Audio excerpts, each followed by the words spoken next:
Hello বন্ধুরা, আজকে তোমাদের জন্য আমি একটা চিকেন রেসিপি নিয়ে এসেছি।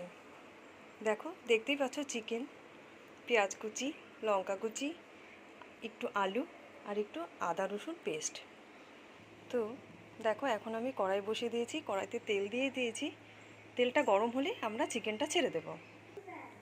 প্রথমে আমরা চিকেনটাকে একটু ফ্রাই করে নেব। দেখো, আমি চিকেনগুলো তেলে দিয়ে দিয়েছি, এবার একটু নাড়াচাড়া করে দেবো।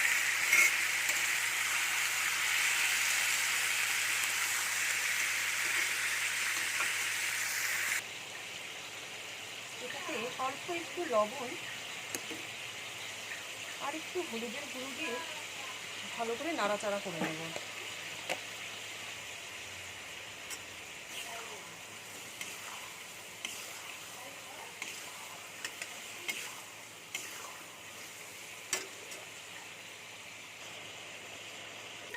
দেখো বন্ধুরা, চিকেনটা লাল লাল করে ফ্রাই হয়ে গেছে, এবার এটাকে আমি নামিয়ে নেব। কড়াইতে তেল আছে, ওটাতে একটু আলুগুলো ভেজে নেব।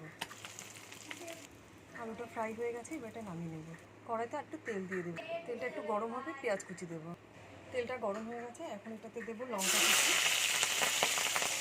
পেঁয়াজ কুচি।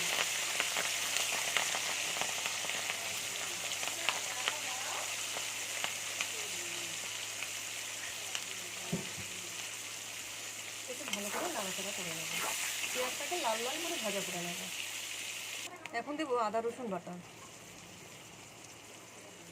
একটু হলুদ গুঁড়ো, স্বাদ মতো লবণ আর আমাদের স্পেশাল সবজি মশলা। এতে মিক্স করে নেব। মশলাটা কষানো হয়ে গেছে, এখন ফ্রাই করা চিকেনটা দিয়ে দেবো। এবার এতে আলুটাও দিয়ে দেবো। দেখো বন্ধুরা, মাংসটা কষানো হয়ে গেছে, আমি একটু আগে গরম জল করে রেখেছি, ওটা এখন দিয়ে দেবো। আমাদের রান্না অলমোস্ট রেডি। তো আমাদের চিকেন ফ্রাই মশলা রেডি। আশা করছি তোমাদেরও খুব ভালো লাগবে।